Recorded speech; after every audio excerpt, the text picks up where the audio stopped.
नमस्कार दोस्तों, आप सभी का नॉलेज ग्रो मोटिवेशनल ब्लॉग पर स्वागत है।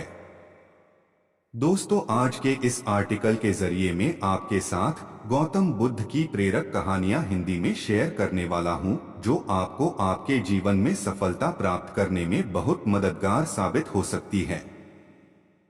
एक दिन बुद्ध श्रावस्ती के ही एक गांव में भिक्षाटन के लिए पहुंचते हैं। जब बुद्ध गांव में प्रवेश करते हैं तो देखते हैं कि पूरे गांव में सन्नाटा छाया हुआ है। दूर दूर तक कोई व्यक्ति नजर नहीं आ रहा था। बुद्ध उस गांव के पहले द्वार पर जाते हैं और कहते हैं, भिक्षाम देहि, परंतु भीतर से बाहर कोई नहीं आता। बुद्ध दूसरे द्वार पर जाते हैं, परंतु कोई दरवाजा नहीं खोलता। बुद्ध तीसरे द्वार पर जाते हैं, परंतु उस द्वार से भी कोई व्यक्ति बाहर नहीं आता। फिर अचानक से एक दरवाजा खुलता है, जिसमें से एक व्यक्ति बाहर निकलता है। वो जल्दी से बुद्ध का हाथ पकड़ता और उन्हें अपने घर में ले जाता है और कहता है, क्षमा करें बुद्ध, परंतु इस समय आप बाहर नहीं जा सकते। उंगलीमाल को श्रावस्ती की सीमा पर देखा गया है। सभी गांव वाले डर के मारे अपने अपने घरों की खिड़कियां, दरवाजे बंद करके बैठे हुए हैं। बुद्ध उस व्यक्ति से पूछते हैं, कौन है ये उंगलीमाल और उससे इतना क्यों है? वह व्यक्ति कहता है, उंगलीमाल एक राक्षस है। उसे जो भी मिलता है, बच्चा, वृद्ध, स्त्री या पुरुष, यहाँ तक कि सन्यासी भी, वो किसी को भी नहीं छोड़ता। महाराज प्रसन्नजीत के सैनिक भी उससे डरते हैं। बुद्ध उस व्यक्ति से पूछते हैं, क्या वो ये सब धन के लालच में करता है? वो व्यक्ति कहता है, नहीं, धन का उसे कोई लालच नहीं है। वो जब भी किसी मनुष्य पर वार करता है तो उसकी उंगली काटकर अपने गले की बनाता है।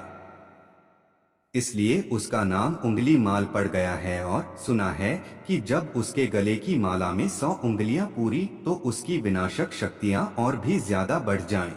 मनुष्य पर पार करता है तो उसका उंगला काटकर जपन गल की माला बनाता है। इसलिए उसका नाम उंगली माल पड़ गया है। और यह भी सुना है कि जब उसके गले की माला में 100 उंगलियां पूरी हो जाएंगी तो उसकी विनाशक शक्तियां और भी ज्यादा बढ़ जाएंगी। बुद्ध कहते हैं, आभार आपका, जो आपने मुझे उसके बारे में बताया। फिर वो व्यक्ति बुद्ध से कहता है कि कृपा कर आप बाहर न जाइए, क्योंकि वो आप पर भी वार कर सकता है। बुद्ध कहते हैं, भय से अपनी राह छोड़ दो, ऐसा मैंने कभी नहीं किया। मुझे भिक्षा मांगता देख जनवरी से जनवरी के हृदय में उंगलीमाल का भय कम होगा। फिर वो व्यक्ति कहता है, नहीं बुद्ध, आप मत जाइए, वो बहुत ही ज्यादा खतरनाक है। बुद्ध कहते हैं, वो खतरनाक नहीं बल्कि दुखी है और मुझे उसके पास जाना होगा, क्योंकि उसे मेरी आवश्यकता है। इतना कहकर बुद्ध उस व्यक्ति के पास से चले जाते हैं। कुछ दूर चलने के बाद बुद्ध वन में प्रवेश करते हैं। वन में चारों ओर एक सन्नाटा छाया होता है। दूर दूर तक ना तो कोई मनुष्य और ना ही कोई पशु पक्षी दिख रहा होता है, परंतु बुद्ध अपने मार्ग में आगे बढ़ते रहते हैं। अचानक बुद्ध के सामने उंगलीमाल आकर खड़ा हो जाता है। उसका रूप इतना डरावना होता है कि कोई भी व्यक्ति उसे देखकर ही भयभीत हो जाए। उसके गले में उंगलियों की माला होती है। चेहरा और हाथ रक्त से सने होते हैं और शरीर बलशाली होता है।